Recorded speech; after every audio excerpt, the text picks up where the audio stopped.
इस बीच एक और बड़ी खबर बता दें, इमरान की बहन अलीमा खान का एक और बयान आया है।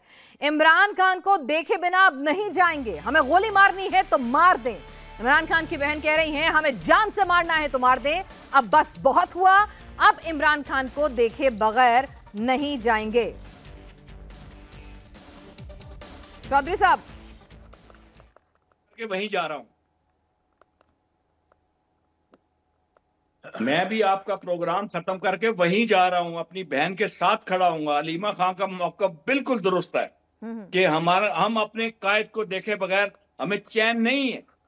आप चाहते हैं कि पाकिस्तान इसी गड़बड़ में आके टूट जाए, कभी कोई PLA की बात करता है, कभी फलां बात करता है। आपके हिंदुस्तान में 26 ऐसी रियासतें हैं जहाँ पे आजादी का किया है। कश्मीर में आप क्या कर रहे हैं, नागालैंड में क्या कर रहे हैं, ना सर, पूरी दुनिया को सर, चलिए अपनी अपनी तारीफ नहीं करते सर, अपनी अपनी तारीफ नहीं करते। IMF के पास कौन जाता है, इंडेक्स में जो किसका GDP क्या कह रहा है, किसकी फौज कैसी है, कौन आगे बढ़ रहा है, अच्छा नहीं लगता सर। इफ्तिकार चौधरी साहब, अच्छा नहीं लगता। सुनिए ना, मेरी बात सुनिए ना, अच्छा नहीं लगता कि यहाँ पर हम एक दूसरे के मुल्क के ऊपर मैं आपके मुल्क का आईना दिखाऊं, मुझे शौक नहीं है। इमरान खान एक बड़े नेता हैं, एक बड़ी शख्सियत हैं, उनकी खैरियत को लेकर पूरी दुनिया में सवाल उठ रहे हैं। आप उनकी पार्टी के प्रवक्ता हैं, इसीलिए मैंने आपको बुलाया था। आपको मुल्क मुल्क खेलना है तो किसी और दिन खेलिएगा, ठीक है। आपको आज आप नहीं बताएंगे मुझे, आप नहीं बताएंगे आपको मुनीर कैसे लगते हैं, ठीक है, छोड़ दीजिए।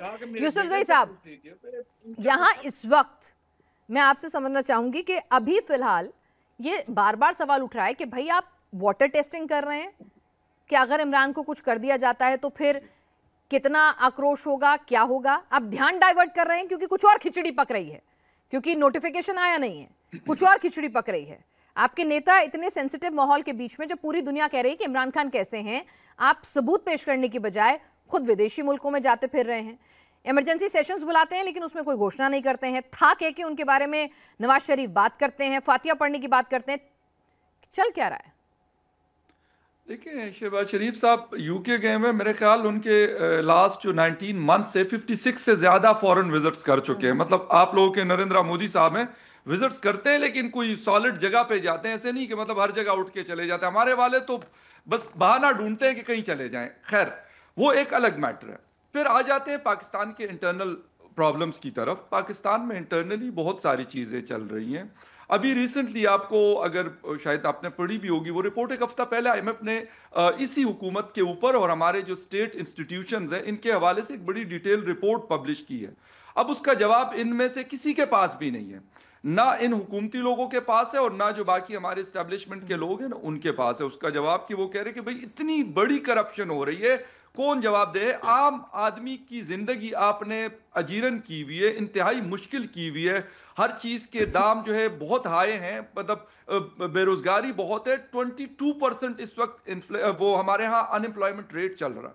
इसके साथ साथ 45% लोग गुर्बत की जो पॉवर्टी लाइन है उससे नीचे जिंदगी गुजार रहे हैं। इसमें ये लोग कहते हैं जी नहीं, कुछ भी नहीं है, बहुत सब कुछ बेहतरीन जा रहा है, कोई मामलात नहीं है। मैं मानता हूं इमरान खान साहब के साथ जो कुछ हो रहा है वो भी अच्छा नहीं है, मैं बिल्कुल उसको डिफेंड नहीं करूंगा कभी भी, हालांकि मैं बहुत सख्त क्रिटिक रहा हूं when he was the prime minister of Pakistan.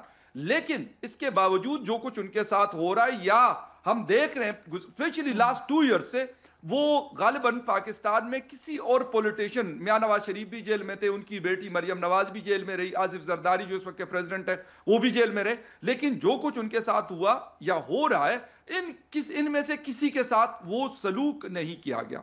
आते हैं जी कि आप मतलब डाइवर्ट करना चाहते हैं चीजों को। इस वक्त CDF का नोटिफिकेशन इनको करना था, नहीं किया। एक अजीब किस्म की कंट्रोवर्सी इन लोगों ने क्रिएट की हुई है। एक तो यह कि इन्होंने जो 26 और 27 अमेंडमेंट्स किए हैं, कोई एक, मेरे ख्याल में कोई भी ना आम और ना खास पाकिस्तानी उससे खुश है, इंक्लूडिंग लॉयर्स और जो जर्नलिस्ट कम्युनिटी है या पॉलिटिशियन है। कहते हैं हमें, हमसे जबरदस्ती ये करवाया गया। ये बाकायदा वो कहते हैं हमारा नाम ना बताए, लेकिन वो ये मानते हैं कि हमसे ये काम जबरदस्ती करवाया गया। जब इस तरह की चीजें होंगी तो आप क्या समझते हैं कि मुल्क कहां जाएगा? आपने बात की हिंदुस्तान के GDP की, फास्टेस्ट 8.2% की स्पीड से आप लोगों की GDP ग्रोथ कर रही है। तो आप लोगों का फोकस उस पे है ना, हमारा फोकस किस पे? हमारा फोकस इस पे कि सबसे ज्यादा पावर मेरे हाथ में आ जाए, पूरी जिंदगी के लिए मुझे इम्यूनिटी मिल जाए। हम इस चक्कर में लगे हुए। तो जब हम इस चक्कर में लगेंगे और आप अपने काम में लगेंगे तो फर्क तो साफ जाहिर होगा ना। آپ کے ہاں انپلائمنٹ آپ کے ہاں بھی ہوگی, میرے ہاں بھی ہے, لیکن 22% نہیں ہے آپ کے ہاں. نہ آپ کے ہاں انفلیشن کا یہ معاملات ہے جو ہمارے ہاں ہو رہا ہے. گروتھ ریٹ ہمارا کیا ہے 1.5 سے 2% مشکل سے. تو سب سے بڑی چیز یہ ہے کہ اس وقت نہ تو حکومت کے پاس کوئی نہ اس قسم کے اختیار, ایک ڈمی قسم کی حکومت ہمارے ہاں بیٹھی ہوئی ہے. اصل اختیار ہمارے ہاں انفارچونیٹلی عمران خان صاحب کے زمانے میں بھی جنرل باجوہ صاحب چلاتے تھے, اور اس وقت بھی ہماری اسٹیبلشمنٹ کے پاس طاقت ہے, وہ جو کہتی ہے وہی ہو جاتا ہے, ان کو جو چاہیے وہی کرنا ہوتا ہے.